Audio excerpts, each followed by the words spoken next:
오후에 하나님 말씀 보도록 하겠습니다. 출애굽기 8장입니다.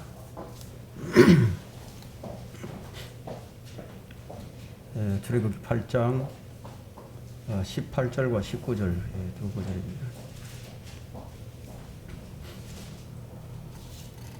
7장 8장을 다 읽어야 하는데요. 그냥 17절과 18절 두 구절, 18절과 19절 두 구절만 읽고 강론하면서 읽도록 하겠습니다. 제가 받들어 읽겠습니다. 마법사들이 자기들의 마법으로 이를 만들어내려고 그렇게 행하나 그들이 할 수 없었고 이가 사람과 짐승 위에 있더라. 그러자 마법사들이 파라오에게 말하기를 이것은 하나님의 손길이니이다. 오늘 설교 제목이 바로 이제 이것은 하나님의 손길이니이다입니다. 이것은 하나님의 손길이니이다 하나 파라오의 마음이 완악하게 되어 그들에게 경청하지 않았으니 주께서 말씀하신 대로더라. 이 설교 제목이 하나님의 손길입니다. 네, 하나님의 말씀은 능력의 말씀입니다. 하나님께서는 이 말씀으로 하늘과 땅을 이제 창조를 하셨습니다. 우리는 이 사실을 잘 알고 있습니다. 하나님의 말씀은 능력이 있어서 양날이 서 있는 어떤 칼보다 예리하다는 것도 우리는 잘 압니다. 그리고 그 말씀이 마음의 생각들과 의도들을 판별한다는 것도 우리는 잘 알고 있습니다. 저는 많은 사람들이 성경을 공부하고 또 진리의 지식을 쌓아가는 과정에서 믿음의 실행에까지 이어지지 못하는 것을 보면서 많은 안타까움을 가지고 있습니다. 이 출애굽 때도 역시 마찬가지로 하나님의 손길을 보는 하나님의 백성들이 그 하나님의 손길의 그 뜻을 제대로 알지 못했습니다. 보기는 보는데 깨닫지도 못하고 또 이해할 수도 없었습니다.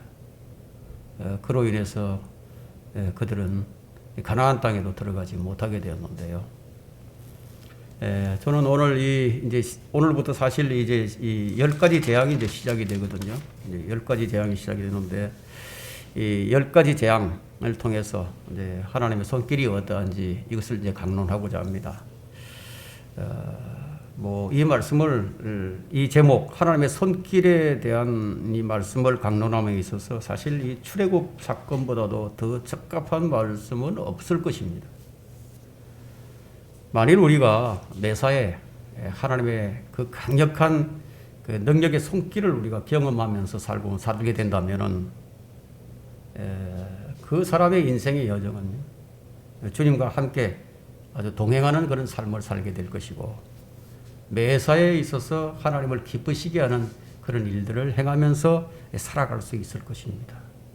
그만큼 하나님의 손길을 의식하는 삶은요, 우리에게 매우 유익하지만 그런데 현실적으로 그것이 그렇게 쉽게 되지 않는다는 것을 여러분 스스로 그렇게 느끼고 있을 것입니다. 우리는 성경을 읽을 때나 또 말씀을 들을 때나 성경에 기록된 사건들이 모두 역사적인 사건임을 알 수가 있고 또 그 기록들이 우리의 교훈을 위해서 기록되었다는 사실도 우리가 압니다.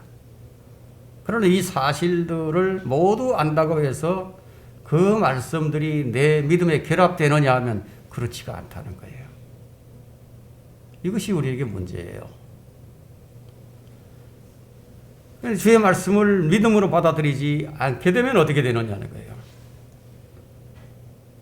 이 모세오경을 신화나 우화에 지나지 않는다고 생각을 하는 사람들은 어떤 사람들일까요?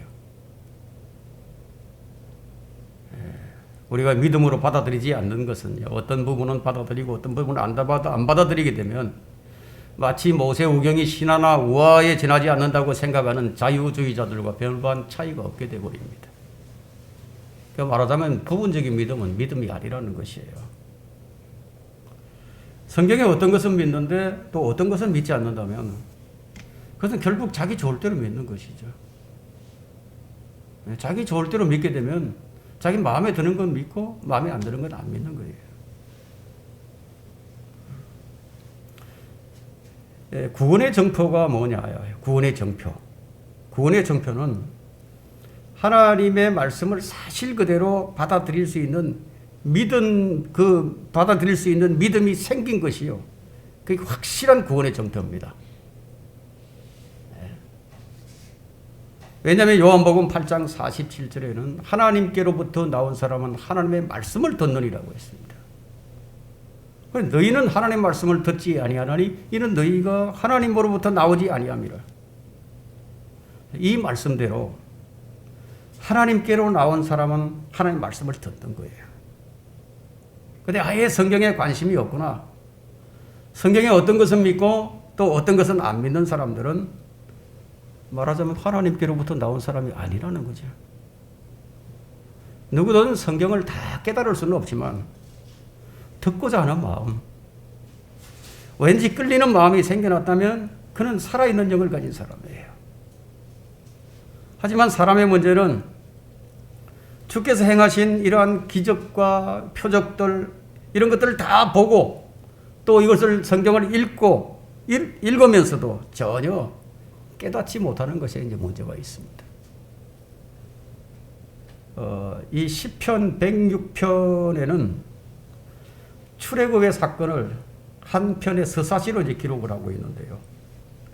이 모세오경, 이 모세오경은 이 성경의 초석을 놓은 책이에요.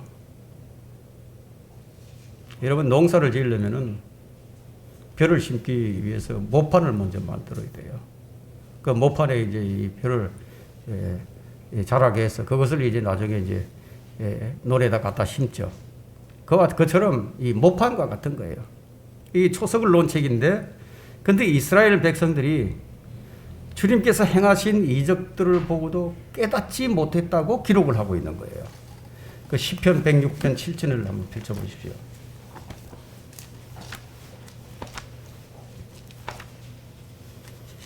시편 106편 7절에 우리의 조상들이 이집트에서 행하신 주의 이적들을 깨닫지 못하였으며 그들이 주의 수많은 자비를 기억하지 못하고 바다 곧 홍해에서 주를 거역하였나이다. 깨닫지 못했던 거죠. 다 보았는데. 예를 들어서 누가 나를 위해서 반대로 내가 누구를 위해서 열심히 이제 손을 베풀고 그들을 도왔어요. 은혜를 베풀었어요. 근데 그 은혜를 깨닫지 못한다면 어떤 마음이 들까요? 짐승보다 못한 인간이라고 경로를 하게 되겠죠. 예? 하물며 주의 이적과 표적들을 밝히 드러내고 선포해야만 할 민족이 오히려 그것들을 깨닫지 못하고 잊어버렸다 이거예요. 그렇다면 어떻게 그 능력을 소유할 수 있겠어요? 그 증거의 능력을. 아무런 증거가 없는 거죠. 그들은 수많은 주의 자비를 기억하지 못했고 거역을 했습니다. 이것이 바로 하나님을 경록해 한 사건이었습니다. 성도들도 마찬가지입니다. 나를 위해 베푸신 주의 희생, 나를 향해 베푸신 주의 풍성한 자비를 기억하지 않고 자신의 삶에 불평이 나고 비관하고 또 감사하지 않는다면 그것은 주님을 경록해 만드는 것입니다. 주님은 우리를 위해 희생제물이 되셨습니다. 그러신 분이 우리에게 하신 말씀이 서로 사랑하라고 말씀하셨어요. 에베소서 5장 2절에는 그리스도께서 우리를 사랑하시어 우리를 위하여 하나님 앞에 향기로운 냄새를 내는 제물과 희생으로 드린 것 같이 너희도 사랑 안에서 행하라. 우리 그리스도인이 주목해야 될 구절입니다. 너희도 사랑 안에서 행하라. 그리스도께서 우리를 사랑하시어 하나님 앞에 향기로운 냄새를 내는 제물이 되신 것 같이 우리도 하나님 앞에서 그렇게 하라는 거예요. 사실 이것이 주님께서 우리를 위해서 베푸신 가장 최고의 큰 기적이에요. 가장 큰 표적이에요. 그것이 사랑이에요. 주님께서 우리를 위해 희생제물이 되신 것은 이집트에서 이스라엘을 위해서 행하신 10가지 재앙과는 비교도 할 수 없을 정도로 놀라운 표적입니다. 우리는 이 사실을 잊지 말아야 한다는 거예요. 파라오의 압제로 인해서 울부짖고 신음하던 이스라엘은 이제 파라오를 심판하시는 하나님의 강하신 능력의 손길을 이제 한 가지씩 이제 차례대로 이제 맛보게 될 겁니다. 그리고 파라오가 상황 판단을 완전히 오판하고 자기 백성들을 전혀 엉뚱한 방향, 죽음의 길로 이끄는 통치자임을 우리가 알 수 있습니다. 배교가 만연하고 있는 이 시대예요. 우리는 오늘 본문이 말하고 있는 하나님의 손길, 이 손길을 기억하면서 무엇을 깨달아야 할지 깊이 숙고하는 시간이 되었으면 합니다. 첫째, 그들이 보게 된 하나님의 손길은 물이 피로 변하는 재앙이었어요. 물이 피로 변하는 재앙. 출애굽 7장 14절에서 20절까지 이제 보면 나오죠. 14절을 봅니다. 7장 14절. 주께서 모세에게 말씀하시기를 파라오의 마음이 완악하여 백성이 가는 것을 거절하는도다. 너는 아침에 파라오에게 가라. 그러면 그가 물로 나오리니 그가 올 때 강가에 서서 뱀으로 변했던 그 막대기를 네 손에 잡고 너는 그에게 말할지니 히브리인들의 주 하나님께서 나를 당신께 보내시어 말씀하시기를 내 백성을 가게 하라. 그들이 광야에서 나를 섬기리라 하셨으나 보라 지금까지 당신이 들으려 하지 아니하였도다. 주께서 이같이 말씀하셨으니 네가 이것으로 내가 주인 줄 알리라 하셨도다. 보라 내가 내 손에 있는 막대기로 강에 있는 물을 치리니 그것이 피로 변할 것이며 그 강에 있는 물고기들이 죽고 그 강에서 악취가 나서 이집트인들이 그 강물을 마시기를 싫어하리라 하시니라. 또 주께서 모세에게 말씀하시기를 아론에게 네 막대기를 들고 이집트의 물들과 시내들과 강들과 못들과 모든 물 웅덩이들 위에 네 손을 뻗쳐 그것들로 피가 되게 하라. 고 말하라. 그리하면 이집트 땅 전역에 피가 있으리니 나무 그릇과 돌 그릇에도 피가 있으리라 하시니라. 모세와 아론이 주께서 명령하신 대로 그렇게 행하여 아론이 파라오와 그의 신하들의 목전에서 막대기를 들어 올려 강에 있는 물을 치니 강에 있는 물이 다 피로 변하더라요.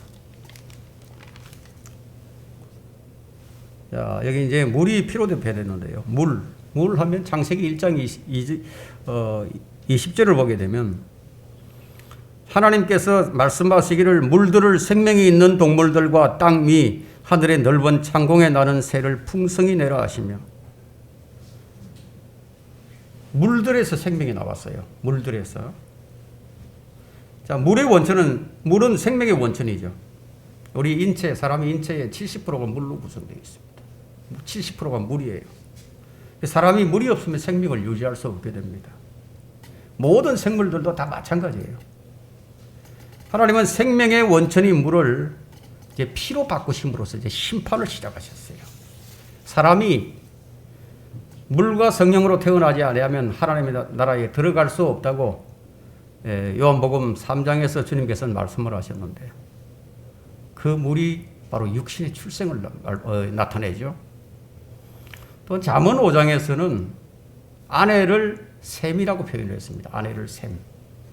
사람이 물에서 나오는 것임을 밝혀주는 구절인데 잠언 5장 18절에는 네 샘으로 복을 받게 하고 네 젊은 날에 아내와 기뻐하라.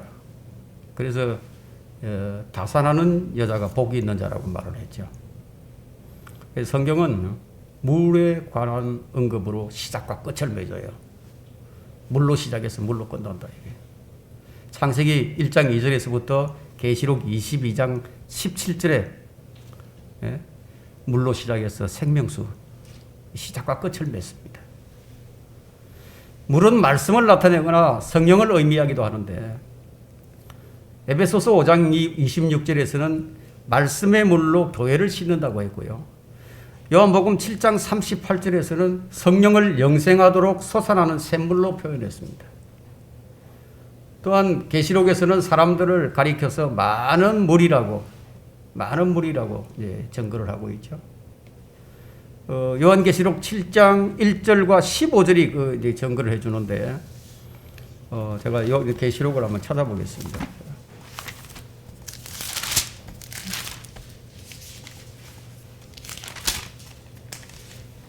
계시록 17장 1절에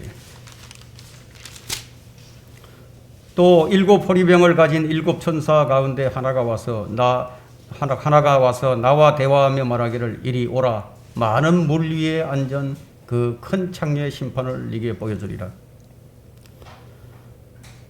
이 구절은 지금 물이 누구인지 지금 스스로 해석하고 있죠, 성경이. 또 15절에서요. 17장 15절에서 또 그가 나에게 말하기를 네가 본 그 창녀가 앉아 있는 물은 백성들과 무리들과 민족들과 언어들이라. 성경이 스스로 해석을 합니다. 물이 무엇인지. 자, 어쨌든 물이 피로 변하는 재앙은 인간의 생명과 직결되는 심판이에요. 물은 하나님께서 만드신 창조물입니다. 그런데 옛 사람들은 물을 만드신 하나님을 찬양하는 대신에 물을 숭배하게 되었어요.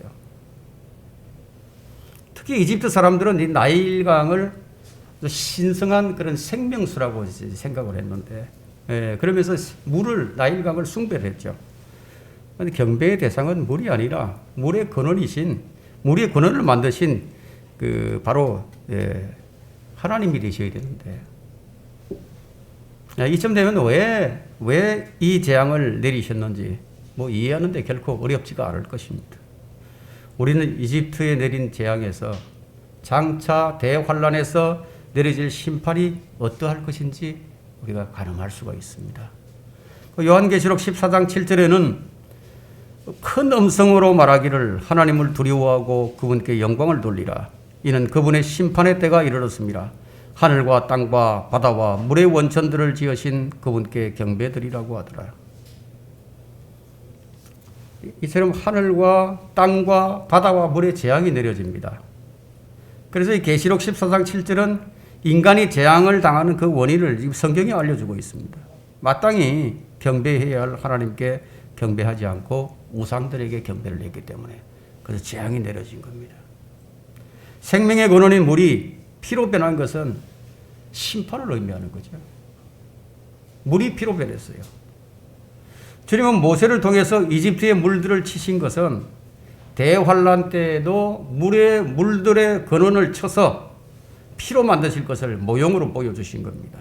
그래서 계시록 16장 4절에는 셋째 천사가 자기 호리병을 강들과 물의 원천들에 쏟으니 그것들이 피가 되더라요. 하지만 이런 재앙들을 우리가 당하지 않도록 하나님께서는 사람들에게 피할 길을 마련해 주셨습니다. 그것이 바로 요한복음 1장 12절의 말씀입니다. 누구든지 그를 영접하는 자들에게는 하나님의 아들들이 되는 권세를 주셨으니 저 그의 이름을 믿는 사람들에게니라. 로마서 10장에도 역시 네가 입으로 주 예수를 시인하고 또 하나님께서 그를 죽은 자들로부터 살리신 것을 네 마음에 믿으면 구원을 받으리라.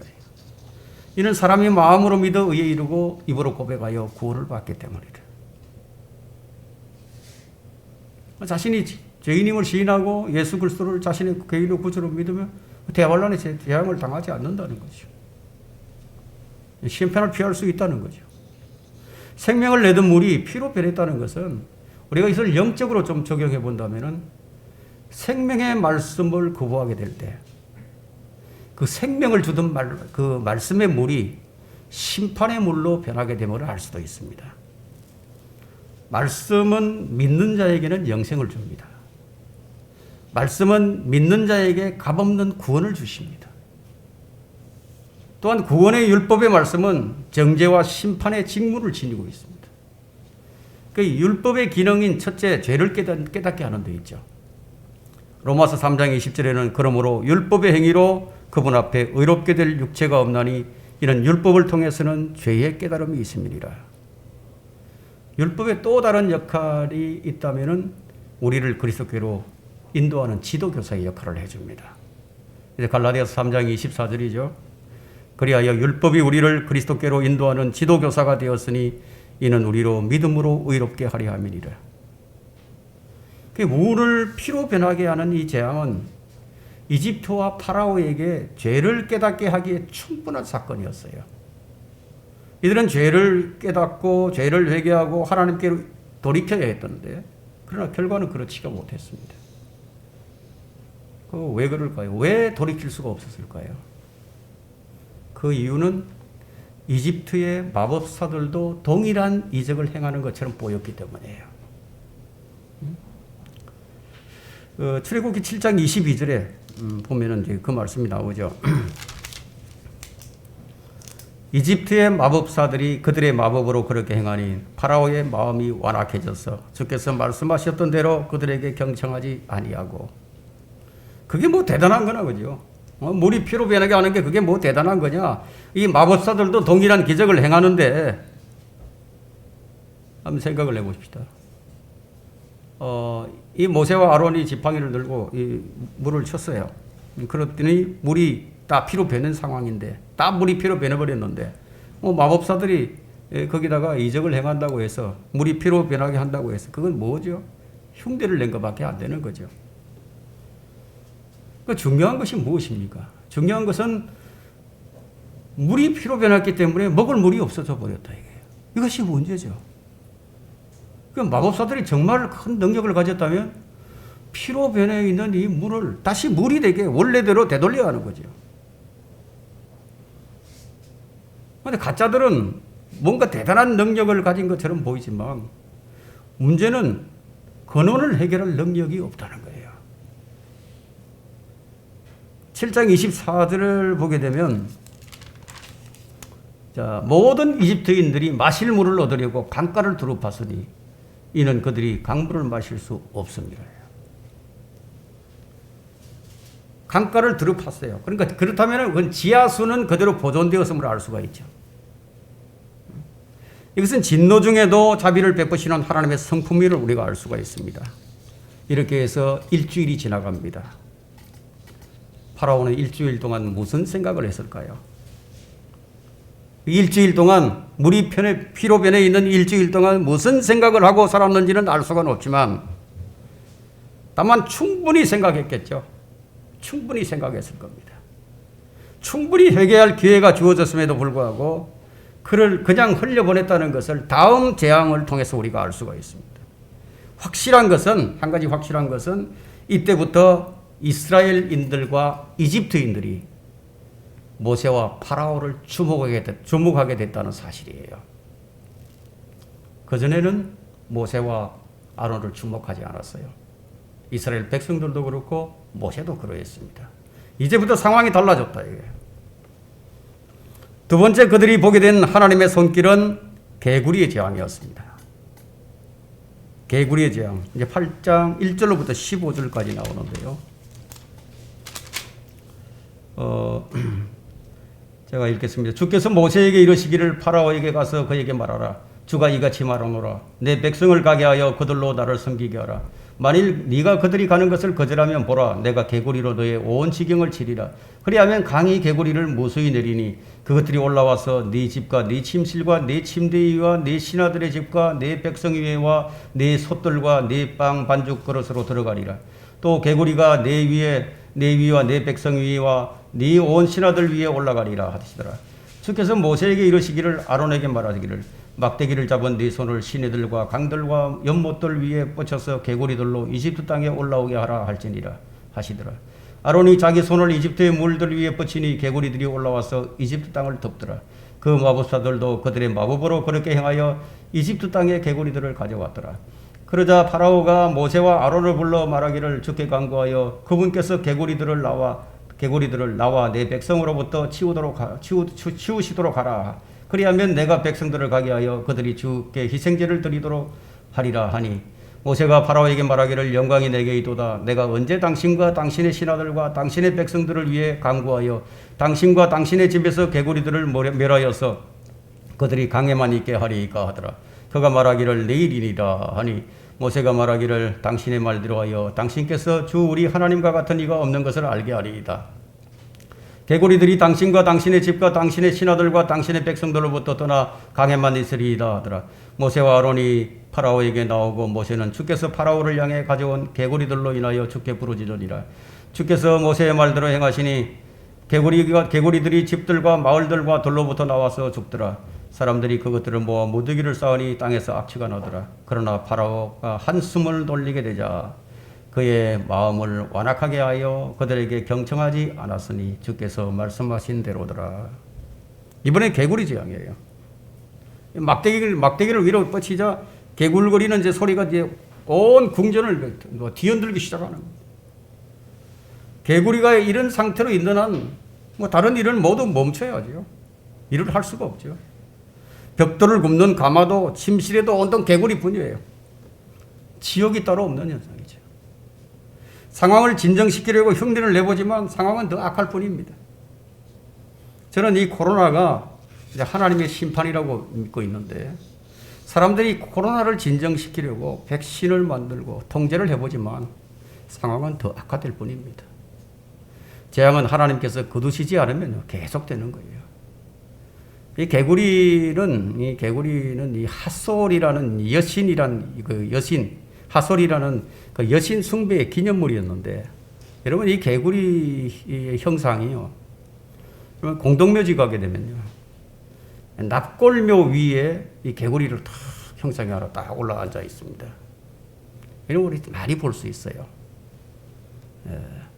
사람이 개구리를 섬기는 거죠. 요한계시록 16장 13절엔 개구리가 무엇을 의미하는지 정확하게 나와 있는데 또 내가 보니 개구리 같은 새 영이 용의 입과 짐승의 입과 거짓 선지자의 입에서 나오는데 성령님이 비둘기 같은 순결한 영이라면 이 마귀의 영은 개구리 같은 불결한 영이에요. 이는 이 마귀의 활동이 온갖 더러움과 연관되어 있다는 것을 알 수가 있습니다. 개구리는 육지와 섭지를 가리지 않아요. 악령들이 그렇죠. 악령들이.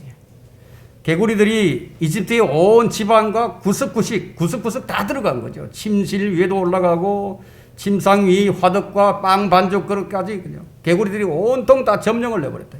그럼 그 고통이 어떨지 한번 생각을 해보세요. 이 개구리 같은 더러운 영들이 지금 이 지구상, 이 땅의 온 구석구석에 지금 없는 곳이 없다는 거죠. 육지에도 있고 섭지에도 있고 가리지 않고 이집트 온 집에 들어갔던 것처럼 지금도 그렇게 들어가 있다는 거예요. 심지어 더러운 영들은 사람의 몸에도 들어갑니다. 예, 사람의 몸에 들어간다. 사람의 몸에 들어가서 숙주로 삼고 사람을 이제 마음대로 조종을 하죠. 주님께서 그들의 이름을 묻자 군단이라고 해요. 군단. 예. 군단이라면 뭐 수가 엄청나죠. 숫자가. 이런 더러운 영들이 점령한 사람을 한번 보세요. 왜 오늘날 이 세상이 이처럼 더러워졌는지 여러분 짐작하는 거 결코 어렵지 않습니다. 8장 7절을 다시 한번 볼까요? 그 마법사들도 그들의 마법으로 그렇게 행하여 이집트 땅에 개구리들을 가져왔더라. 그 이집트 땅에 온 땅에 지금 개구리들이 다 점령해 있는 상태인데 거기다가 마법사들이 마법을 행해 본들 그것이 진짜이겠어요? 마법사들은 개구리를 몰아내는 마법을 부려야만 정상인데 오히려 거기다가 개구리를 더 많이 가져왔다면 무엇을 의미할까요? 마귀는 정결하지 못하다는 것을 의미합니다. 마귀는 악을 건절시키거나 죄를 막지 못해요. 악의 진행을 단절시킬 수도 없습니다. 마귀가 할 수 있는 일은 죄를 더 쌓는 일이에요. 악을 더 더하는 일뿐이에요. 9절부터 10절을 다시 한번 봅니다. 8장 9절 10절. 모세가 바로에게 말하기를 영광이 내게 있도다. 영광이 내게 있도다. 잘 보세요. 모세가 파라오에게 말하기를 영광이 내게 있도다. 내가 언제 당신과 당신의 신하들과 당신의 백성들을 위해 간구하여 당신과 당신의 집에서 개구리들을 멸하여서 그들이 강에만 있게 하리이까. 그가 말하기를 내일이니라. 하니 모세가 말하기를 당신의 말대로 하여 당신께서 주 우리 하나님과 같은 이가 없는 것을 알게 하리이다. 자. 자, 여기 보면 영광이 내게 있도다고 말하고 있죠. 영광이 내게 있도다. 그러면 영광이 모세 자신에게 있다고 했는데, 근데 킹 제임스 흠정역 마제스티파는요, 영광이 파라오에게 있다고 오역을 했어요. 거기 보면 흠정역 마제스티파 이제 9절에는요, 모세가 파라오에게 이르되 나보다 먼저 영광을 취하소서. 나보다 먼저 영광을 취하소서. 내가 언제 왕과 왕의 신하들과 왕의 백성들을 위해 간구하여 왕과 왕의 집에서 그 개구리들을 멸함으로써 그것들이 강에만 남아 있게 하리이까 하니. 모세의 영광인데, 모세의 영광인데 파라오의 영광으로 바꿔버린 거예요. 말하자면 하나님의 영광을 파라오의 영광으로 바꿔버렸어요. 이런 오역을 했다 이거예요. 여러분, 악령에 사로잡힌 사람은 정상적인 사고를 할 수가 없어요. 예, 파라오가 지금 그런 상태를 보여주고 있는데, 지금 당장이라고 말하지 않고 내일이라고 말을 하고 있거든요. 예, 내일이니다. 지금 당장 그렇게 해달라는 게 아니라 이거예요. 그럼 죄인들은 아무리 죄가 진절머리가 날 정도로 싫다 해도 그 죄와 더불어서 하룻밤을 더 보내기를 원합니다. 자신이 아파서 죽게 되었는데도, 개구리가 진절머리가 날 정도가 되었어도 죄를 포기해야 한다고 생각할 수 없다 이거예요. 왜 오늘이라고 얘기하면 안 되죠? 왜 오늘이라고 얘기하면 안 되죠? 지금이 받아들여질 때요, 보라 지금이 구원의 날이라고 말하고 있는데, 왜 죄인들은 지금 믿으려고 하지 않죠? 지금 믿으면 구원받는다고 말하면 나중에 믿겠다고. 나이가 더 들어서 노년에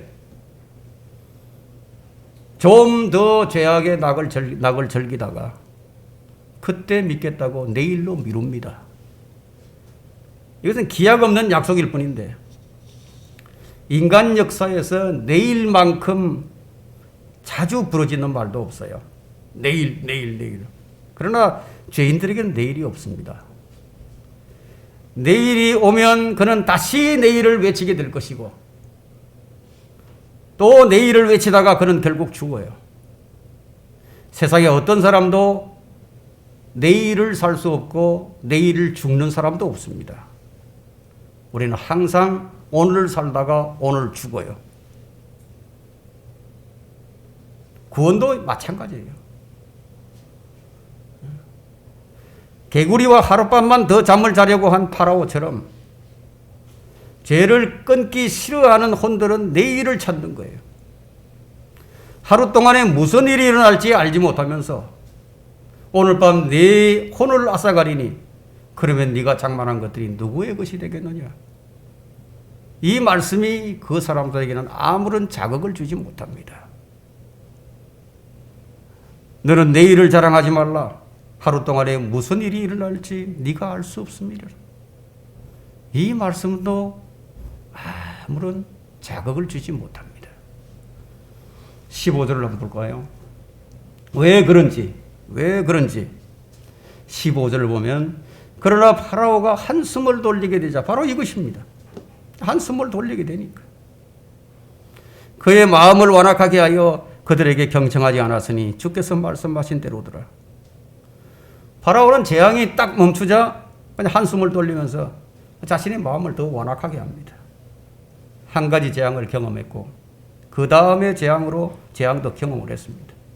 그러면 그 다음에 또 다른 재앙이 올 것이라는 생각을 하지 못하는 거죠. 이미 두 가지 재앙을 경험했는데, 이것이 죄인들이 지닌 공통적인 문제입니다. 믿는 사람들 가운데도 이런 사람들이 있습니다. 환난과 고통, 괴로움 속에서도 기도하죠. 괴로움 속에서는 기도를 합니다. 그리고 고민하고 또 울부짖다가 어느덧 그것이 좀 지나가고 나면 이제 한숨을 쉬는 거죠. 숨을 돌립니다. 자신의 신앙과 삶을 돌아보는 성찰을 통해서 믿음의 그 성장과 성숙을 이루어가는 대신에 안도의 숨을 쉬면서 다 잊어버려 버린다. 그리고 마치 재앙이 없는 것처럼 그렇게 살아갑니다. 파라오와 같이 잠시 연기된 재앙을 완전히 영원히 피한 것처럼 그렇게 살아간다. 하나님께서 주신 자기 성찰과 회개의 기회를 무시해버리고 육신의 정욕을 채우는 기회로 삼아버립니다. 여기 이스라엘인들도 이집트인들과 마찬가지로 물을 얻기 위해서 구덩이를 팠어야 했습니다. 그리고 개구리를 치워야 했고요. 이가 들끓게 되자 그 이가 있어서 가려워서 긁어야 했다 이거예요. 여러분 7일 동안 죽은 물고기가 둥둥 떠다니고 죽은 개구리들로 인해 강가가 엉망이 되어 있죠.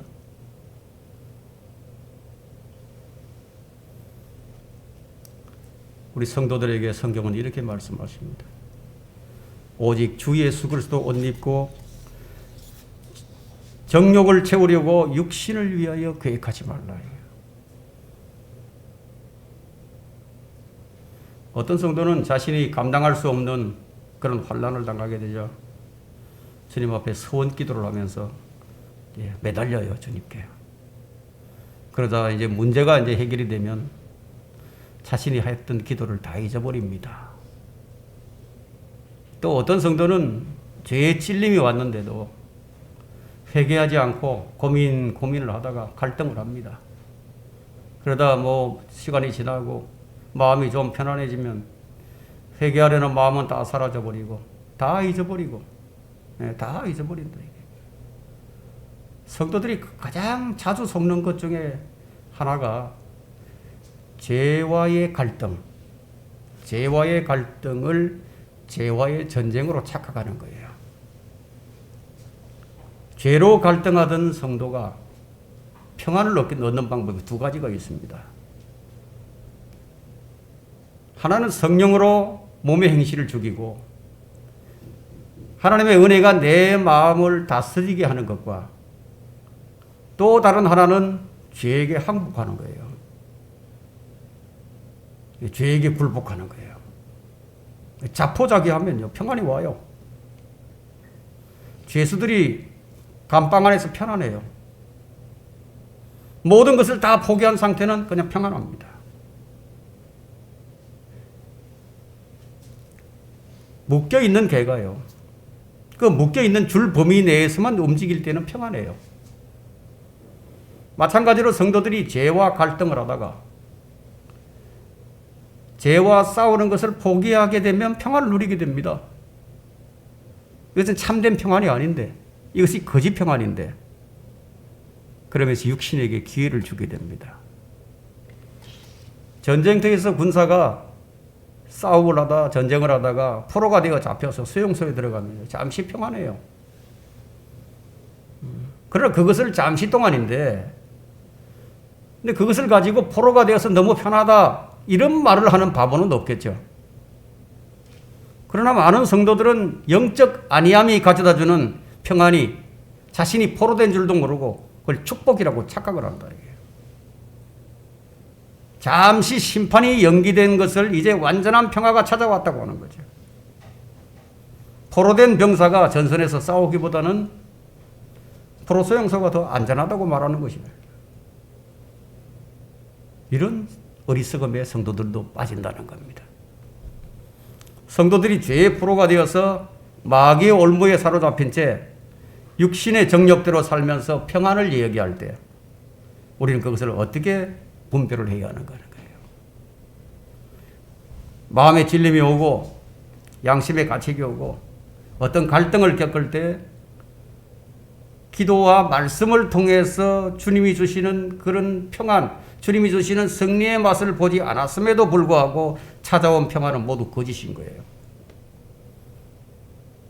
몸부림을 치면서 죄와 싸운 적도 없고 금식과 눈물로 통회한 적도 없고 말씀을 깊이 묵상하며 그 말씀의 빛과 인도함이 없었음에도 불구하고 나에게 평안이 찾아왔다면 그것은 타협한 거예요. 죄에게 속은 것입니다.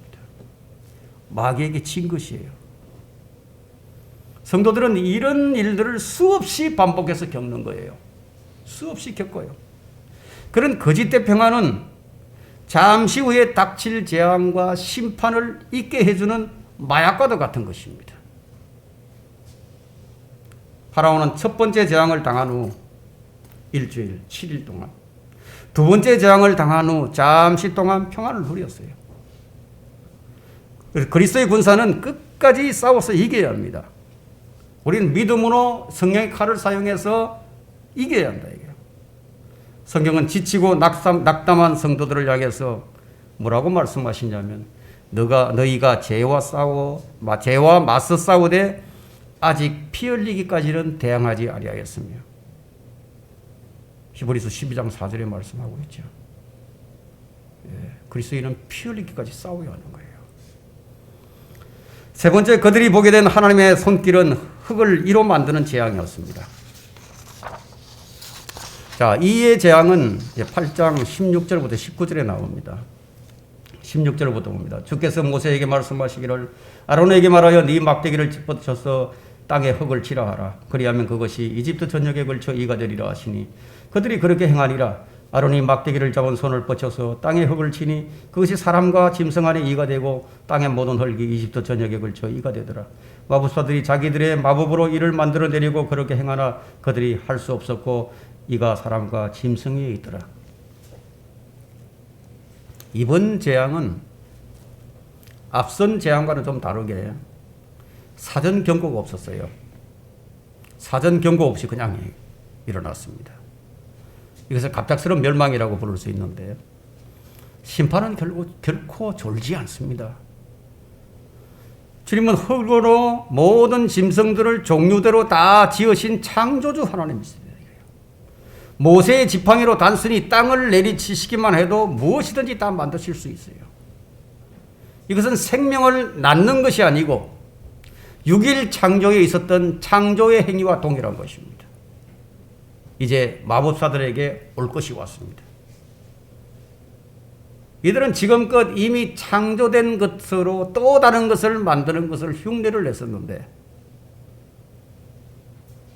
지금은 창세기 2장 19절에서 말하는 원래의 창조, 즉 흙으로 사람과 짐승을 만드는 창조 행위를 해보라고 압박을 받은 거예요.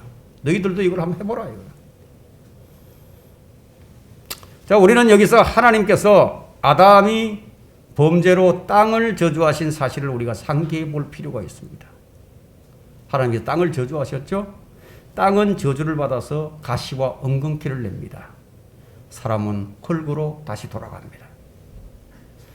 하나님은 아론을 통해 모세의 지팡이로 저주받은 땅을 치셨는데 거기서 뭐가 나왔어요? 이가 나왔어요.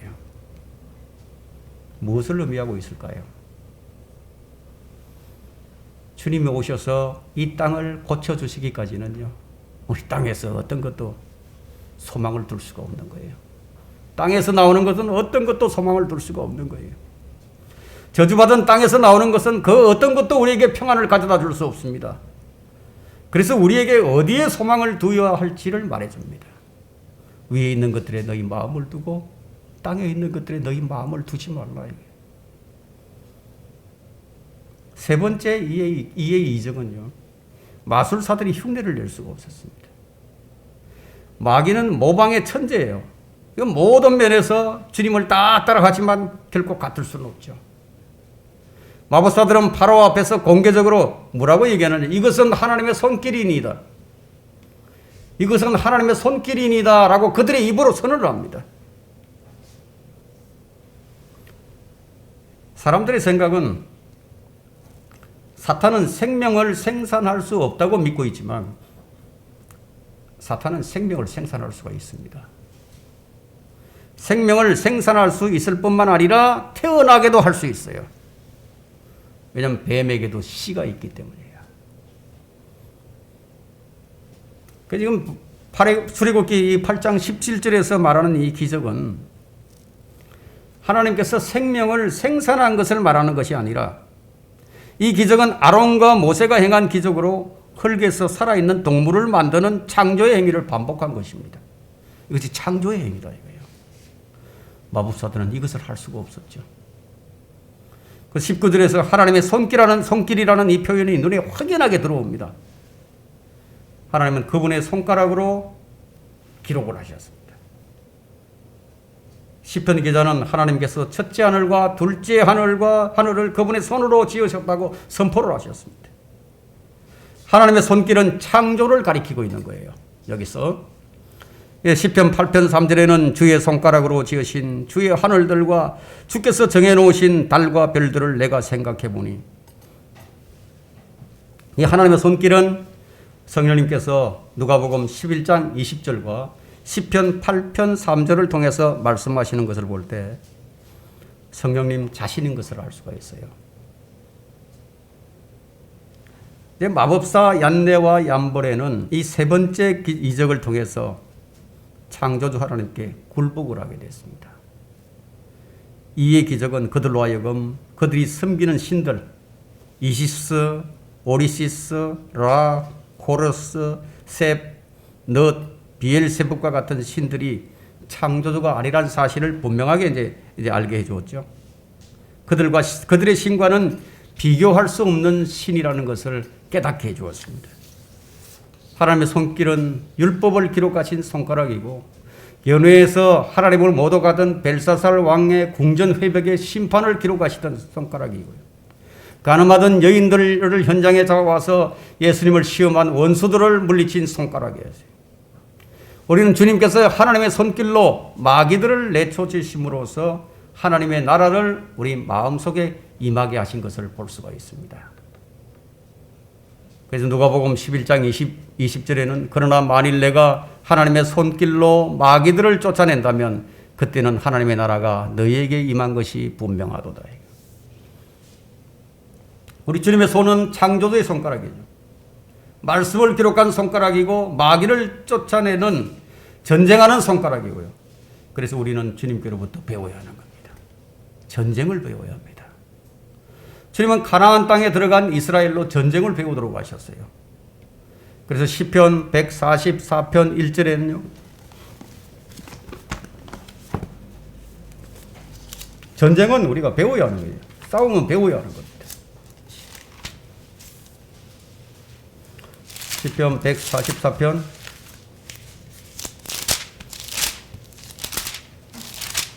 1절 보시면 나의 힘이신 주를 송축하리로다. 그가 내 손을 가르치시어 전쟁에 임하게 하시고 내 손가락을 가르치시어 싸우게 하시니. 우리가 성경을 공부하죠. 이 성경을 공부하는 것은 우리가 전쟁에서 승리하는 방법을 배우는 겁니다. 하나님의 말씀을 능숙하게 사용할 수 있도록 강박들을 단련해서 선악을 분별하는 사람이 되게 하게 된다 이거예요. 그리고 공부하는 목적이 이것이에요. 전쟁에서 승리하기 위해서요. 이것은 하나님의 손길이니다. 이것은 비록 하나님을 대적하는 마법사들의 입에서 나온 말이지만 하나님께 매우 합당한 반응입니다. 주님은 장차 다시 오실 때 모든 원수들의 입에서 이런 고백을 들으실 것이에요. 마귀 역시 자기 혀로 예수 그리스도를 주라고 고백을 하고 하나님께 영광을 돌리게 될 것입니다. 로마서 14장 11절에는 이는 기록된 바 주가 말하노라. 내가 살아있으니 모든 무릎이 내게 꿇을 것이요 모든 혀가 하나님께 자백하리라.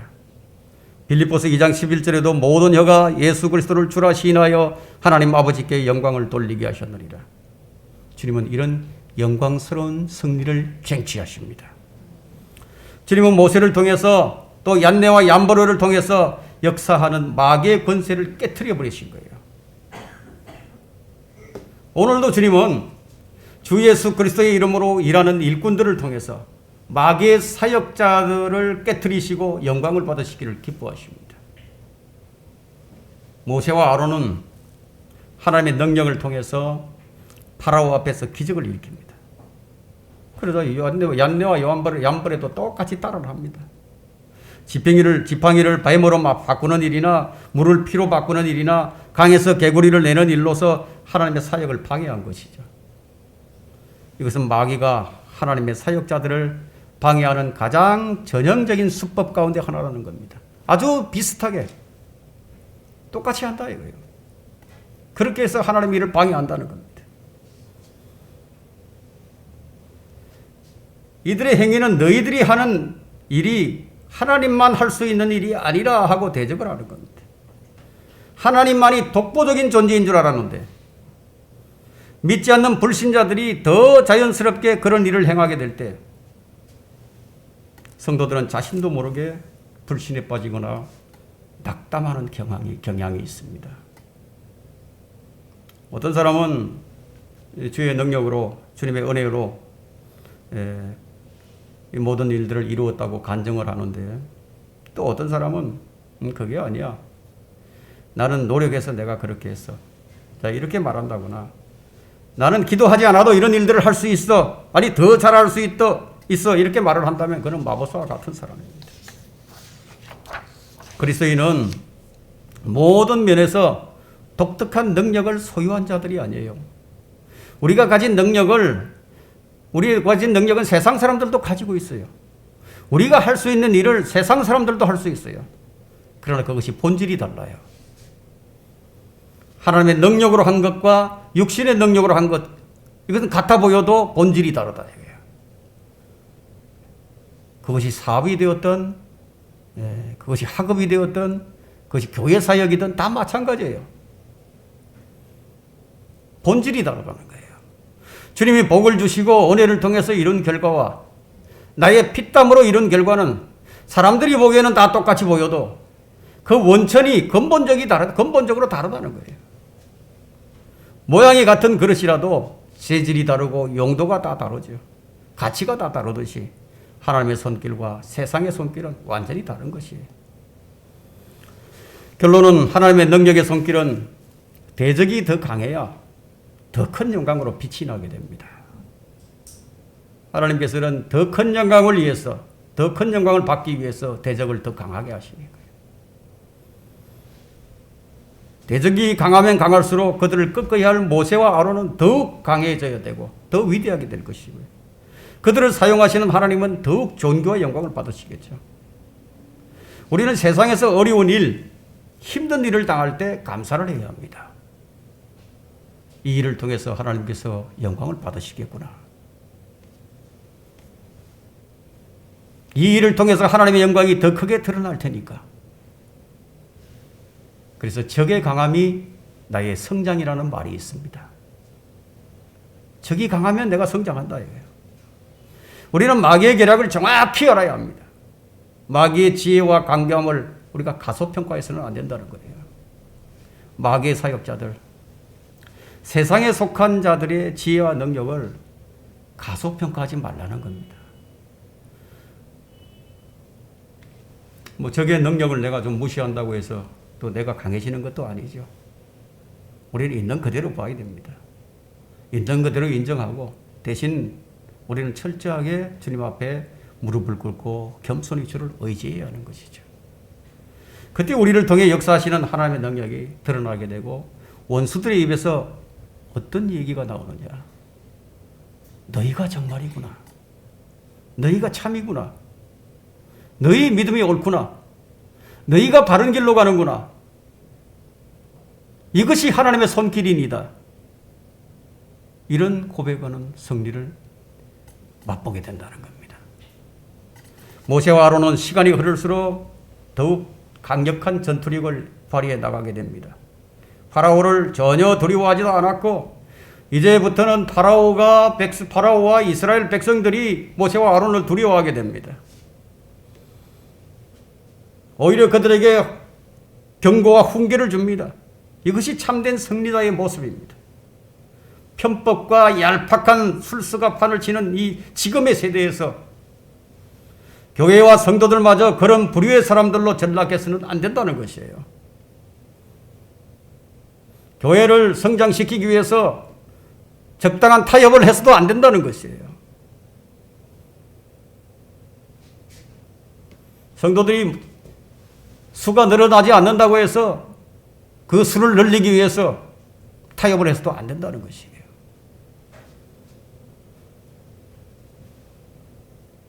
믿음이 아닌 것을 믿음으로 가정한다거나 육신의 힘과 지혜를 주의 은혜와 능력으로 가장해서도 안 된다는 것이에요.